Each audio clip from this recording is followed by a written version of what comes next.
কল্পিত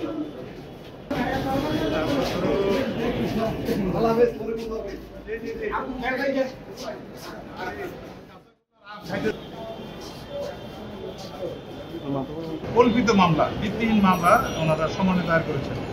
জেলখানায় থাকা অবস্থায় ওনার বিরুদ্ধে যে নোটিশ ইস্যু করা হলো 7 দিনের ভিতরে সম্পদের বিবরণী দিতে হবে। এটা কি সম্ভব? উনি একটা সচ্ছল পরিবারের সন্তান, দীর্ঘ জীবন তিনি রাজনীতি করেছেন, 3বার এমপি মন্ত্রী ছিলেন, বিভিন্ন পর্যায়ে দায়িত্ব পালন করেছেন। বাবা একজন ডাক্তার ছিলেন, ওনারা স্থানীয়ভাবে অত্যন্ত সম্পদশালী লোক। তার পক্ষে জেলে থাকা অবস্থায় কীভাবে সম্পদ বিবরণী দাখিল করবেন? তা সত্ত্বেও যে সমস্ত রিটার্নগুলি দাখিল করা হয়েছে, supporting all the tax papers, এই বিষয়টা এখানে গুরুত্বপূর্ণ। ওনার এনবিআর এ দাখিল করা সম্পদ বিবরণীর সমস্ত তথ্য ট্যাক্স অথরিটির কাছে, আয়কর কর্তৃপক্ষের কাছে দেওয়া ছিল।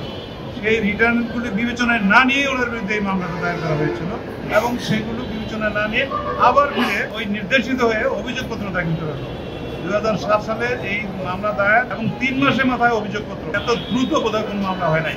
65 জন সাক্ষীর তালিকা সেখানে ছিল, অনেকগুলো ডকুমেন্টস জব্দ করা হয়েছে। কিন্তু বাস্তবে যেই বিষয়গুলো বিবেচনা নিলে, ওনার আয়কর নথিগুলি বিবেচনা নিলে, ওনার স্ত্রীর বিবেচনা নিলে ওনার বিরুদ্ধে অভিযোগ দায়ের করা বা এজাহার দায়ের করা বা চার্জশিট দাখিল এবং পরবর্তীতে চার্জশিট গঠন করার কোনো সুযোগ ছিল না। তা সত্ত্বেও সম্পূর্ণভাবে নির্দেশিত হয়ে ফরমায়েশি রায় দেওয়ার টার্গেটে ওনার বিরুদ্ধে মামলা হয়েছে এবং আমার জানা মতে এত বেশি সংখ্যক সাক্ষী কোনো মামলায় উপস্থাপিত হয় না। 45 জন সাক্ষী রাষ্ট্রপক্ষে উপস্থাপিত হয়েছে। তো একটা পরিবর্তন আল্লাহর তরফ থেকে হয়েছে ছাত্র জনতার অভ্যুত্থানে 5ই আগস্টের পরবর্তীতে বিচার ব্যবস্থা প্রভাব মুক্ত হয়ে কোনো রকম নির্দেশ প্রতিপালনে বাধ্য না থেকে আজকে একটা মোটামুটি গ্রহণযোগ্য অবস্থায় বিচার হচ্ছে এবং তারই ধারাবাহিকতায় নির্দোষ আসামি, যিনি ইতিমধ্যেই বলছেন যে প্রায় 20 বছর তার জীবন থেকে চলে গেছে এবং এই মামলায় 18 বছর তিনি এবং তার পরিবার নিঃস্ব হয়ে গেছেন আর্থিকভাবে, সামাজিকভাবে, রাজনৈতিকভাবে, পারিপার্শ্বিকভাবে। সেই অবস্থা থেকে আজকে উত্তরণ ঘটেছে, ন্যায় বিচার তিনি পেয়েছেন। বিচারকের প্রতি